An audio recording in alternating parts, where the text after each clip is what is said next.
Sebelum saya mulakan cerita, tolong saya untuk subscribe channel ni dan aktifkan notification supaya tidak terlepas dengan video yang seterusnya. Kisah Laksamana Bentan dan tragedi Sultan Mahmud Mangkat di Julang Laksamana Bentan, yang lebih dikenali sebagai Megat Sri Rama, merupakan seorang tokoh penting dalam sejarah Melayu, terutamanya dalam kisah kerajaan Johor Lama pada abad ke-17. Beliau berasal dari Pulau Bentan, yang kini dikenali sebagai Pulau Bintan, dan merupakan seorang pembesar tinggi yang sangat setia kepada Sultan Mahmud Shah II, pemerintah Johor pada ketika itu.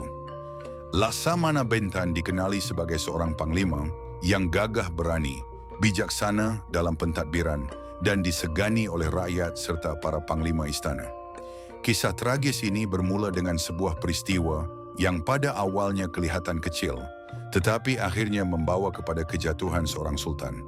Pada suatu hari, Sultan Mahmud Shah II memerintahkan seulas buah nangka disediakan untuk santapannya. Namun dalam keadaan hamil dan mengidam, isteri Laksamana Bentan, Dang Anum, yang ketika itu tinggal di istana, tidak dapat menahan keinginannya dan telah memakan seulas nangka tersebut. Tindakan ini diketahui oleh Sultan. Sultan Mahmud Shah II yang terkenal dengan sifat bengis dan zalim, murka apabila mengetahui perkara itu.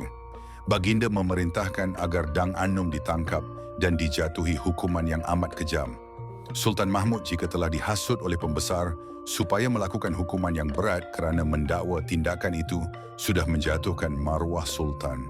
Sultan Mahmud yang ketika itu masih muda dalam memerintah tidak berfikir panjang, lalu menurut sahaja hasutan tersebut. Tanpa belas kasihan, Baginda memerintahkan agar perut Dang Anum dibelah, walaupun para pembesar istana berasa ngeri dan cuba merayu agar hukuman diringankan. Dang Anum pun dihukum bunuh dalam keadaan yang sangat menyayat hati. Peristiwa ini berlaku ketika Laksamana Bentan tiada di istana kerana sedang mengetuai Angkatan Tentera Johor dalam sebuah ekspedisi mempertahankan negeri daripada ancaman luar. Setelah beberapa hari, Laksamana Bentan pulang ke Kota Tinggi dengan kejayaan yang membawa kegemilangan kepada Johor. Baginda Sultan sendiri menganugerahkan penghargaan kepada Laksamana Megat Sri Rama atas jasa dan keberaniannya mempertahankan negeri Johor. Namun kegembiraan itu tidak kekal lama. Selepas penganugerahan tersebut, seorang pembesar bernama Tun Aman mendekati Laksamana Bentan dan memaklumkan berita duka tentang kematian isterinya, Dang Anum, serta punca sebenar kejadian itu. Laksamana Bentan yang mendengar perkhabaran tersebut berasa sangat marah, kecewa dan hancur hati. Beliau tidak menyangka seorang raja yang sepatutnya berlaku adil sanggup mengorbankan nyawa isterinya hanya kerana sulas nangka. Dalam rasa pilu bercampur amarah, Laksamana Bentan bersumpah akan menuntut bala atas kematian isterinya. Beberapa ketika selepas itu tibalah suatu hari Jumaat, di mana Sultan Mahmud Shah II sedang bersiap-siap untuk ke masjid bagi menunaikan solat Jumaat. Dalam adat kebesaran Raja Johor, Sultan Mahmud dijulang oleh para hulu balang dan rakyat ketika dalam perjalanan ke masjid, tanda penghormatan kepada Baginda sebagai Raja Pemerintah. Namun, di pertengahan jalan menuju masjid, Laksamana Bentan yang telah memasang tekad muncul dan menghalang laluan Baginda.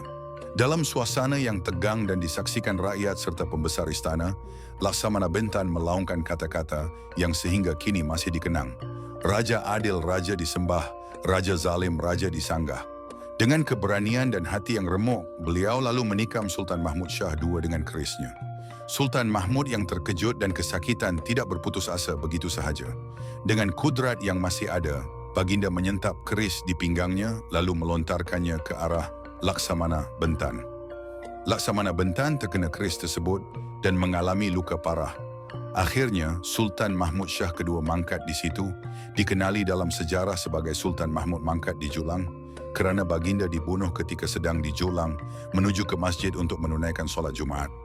Laksamana Bentan pula tidak lama kemudian mati secara tiba-tiba dengan mulutnya mengeluarkan darah akibat luka yang parah itu.